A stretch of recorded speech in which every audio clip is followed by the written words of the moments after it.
Andre Galja ta' 36 sena li ż-żewġ tiklib tiegħu kienu qatlu lil nantu Ines Galja f'dara fl-Imsida f'Settembru tal-2020 kien diġà qed jiġi investigat fuq iż-żamma ta' klieb sentejn qabel l-inċident. Dan ħareġ minn sentenz tal-qorti li fiha Galja ma nstabx ħati li ħaqar lil klieb minħabba li żammhom f'kundizzjonijiet ħżiena fid-dar ta' missieru f'Raħal Ġdid.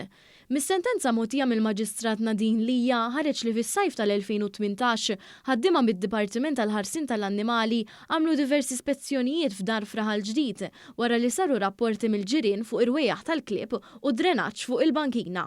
L-ewwel spezzjoni li saret fit-13 ta' Ġunju instab kelb Fox Terrier u ġie nnutat ftit ħmieġ.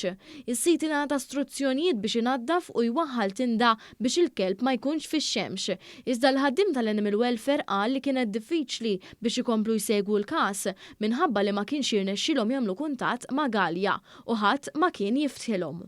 F'din il-kawża Galja ġie liberat minn akkużi ta' moħqrija minħabba nuqqas ta' ċertezza dwar jekk il-klieb kellhom x'aċċess għal ġoddar u jekk fil-fatt kienux qed jitħallew fil-ħmieġ. 3 persuni ġew ikkundannati multa ta' 20,000 euro bejniethom flimkien ma' 480 sija ta' xogħol fil-komunità wara li nstabu ħatti ta' akkużi relatati ma' nirien li kkaġunaw ħsarat sostanzjali fl-aħrax tal-Mellieħa f'Mejju tal-2020. Huma tresqu l-qorti wara li ġew identifikati waqt investigazzjonijiet li saru mill-Pulizija tad-Distrett tal-Qawra. Malti ta' 52 sena ġie akkużat li jagħmel avvanzi sesswali fuq mara ta' 32 sena mingħajr il-kunsens tagħha nhar is-Sibt 21 ta' Mejju f'karozza f'Baħar iċ-Ċaq.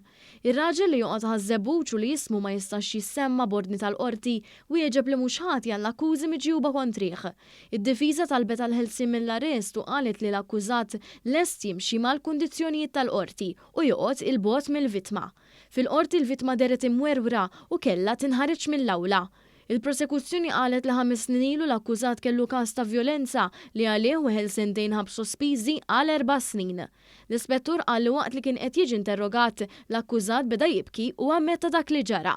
Il-qorti preżeduta mill-Maġistrat Jana Mikallef Safraċ ordnat li l-akkużat jinżamm arrestat.